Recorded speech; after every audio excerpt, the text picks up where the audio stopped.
दुनिया की सबसे पॉपुलर टेक कंपनियों में से एक एप्पल इंक आगामी कुछ वर्षों में अपनी पहली electric car Apple first electric car launch करने जा रही है, जिसके बारे में कहा जा रहा है कि यह ड्राइवरलेस कार होगी और इसमें स्टीयरिंग और पैडल नहीं होंगे। दुनिया भर में अपनी आईफोन सीरीज के स्मार्टफोन्स के साथ ही अन्य प्रीमियम गैजेट्स के लिए popular tech company Apple ink की पहली इलेक्ट्रिक कार लॉन्च का पूरी दुनिया को इंतजार है। मीडिया रिपोर्ट्स की माने तो साल 2025 तक मार्केट में पहली एप्पल इलेक्ट्रिक कार लॉन्च हो जाएगी, जो कि संभवतः सेल्फ ड्राइविंग कार होगी। जी हाँ, टेक्नोलॉजी अब काफी एडवांस हो गई है और ऐसे में अपकमिंग एप्पल ईवी को लेकर माना जा रहा है कि इसमें पैडल और स्टीयरिंग देखने को नहीं मिलेंगे। ड्राइवरलेस कार का सपना कब पूरा होगा? मीडिया रिपोर्ट्स की माने तो एप्पल अपने एप्पल्स प्रोजेक्ट टाइटन के तहत लंबे समय से फ्यूचरिस्टिक कार की प्लानिंग कर रही है। दरअसल हाल के वर्षों में ऑटोनोमस फीचर्स वाली इलेक्ट्रिक व्हीकल्स पर कंपनियों का फोकस बढ़ रहा है।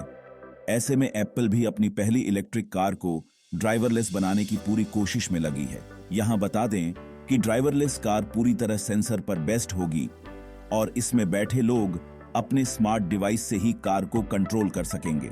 सेल्फ ड्राइविंग कार को दाएं बाएं घुमाने के लिए स्टीयरिंग की मदद नहीं ली जाएगी। आपको बता दें कि टेस्ला और रिवियन जैसी कंपनी लंबे समय से ड्राइवरलेस और ऑटोनोमस फीचर्स वाली कार लाने की कोशिश में है और इसको लेकर तरह तरह के ट्रायल भी चल रहे हैं।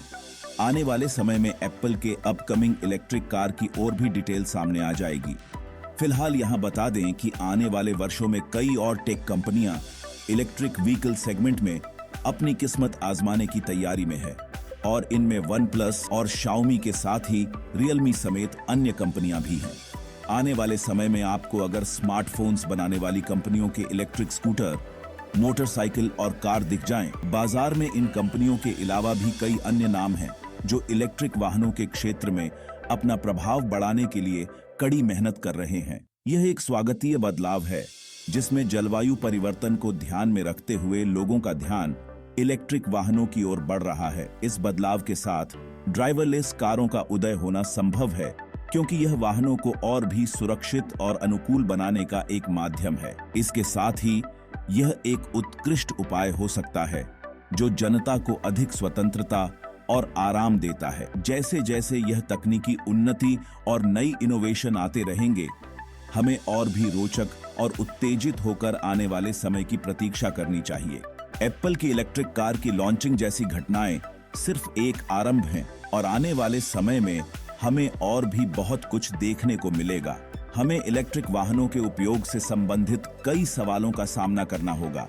इन वाहनों की बैटरी तकनीक, चार्जिंग इंफ्रास्ट्रक्चर, ऊर्जा संचयन और संचालन के प्रणालियों के विकास पर ध्यान देना आवश्यक होगा। सुरक्षा, नैतिकता और पर्यावरण के संरक्षण के मामले में यह सुनिश्चित करना होगा कि नई तकनीकी उपायों का उपयोग सामाजिक और आर्थिक लाभ के साथ साथ लंबे समय तक सतत और सुस्त विकास के लिए हो। इसी तरह इलेक्ट्रिक वाहनों के आने से हमें नए और सुरक्षित सड़क नियम और वाहन संचालन की आवश्यकता भी होगी। ड्राइवरलेस वाहनों के लिए विशेष संचालन नियम और प्रक्रियाएं तय करने की आवश्यकता है ताकि सड़क सुरक्षा की दृष्टि से यह विकल्प सभी के लिए सुरक्षित हो सके। अंत में इस प्रकार के प्रौद्योगिकी के उपयोग से हमें अपनी पर्यावरणीय दायित्वों को भी ध्यान में रखना होगा। नए तकनीकी साधनों के साथ हमें पर्यावरण की सुरक्षा के प्रति भी जिम्मेदारी लेनी होगी ताकि हम आने वाली पीढ़ियों को स्वच्छ और हरित पर्यावरण विरासत के रूप में सौंप सकें। इस नई यात्रा में हमें साथ मिलकर नई चुनौतियों का सामना करना होगा और साथ ही एक सशक्त और संवेदनशील समाज की दिशा में आगे बढ़ने की जरूरत होगी। इसी दिशा में सामाजिक जागरूकता, तकनीकी शिक्षा और विज्ञान के विकास को गति देने के लिए नए शिक्षा और प्रशिक्षण के माध्यमों की आवश्यकता होगी। इसके साथ ही सरकारों और सामाजिक संगठनों को भी उत्तरदायित्व से संबंधित नीतियों को विकसित करने और संचालित करने के लिए प्रेरित किया जाना चाहिए। यह नई यात्रा हमें तकनीकी संदर्भ में नए उत्पादों और सेवाओं की प्राथमिकता देने की आवश्यकता को भी समझाती है।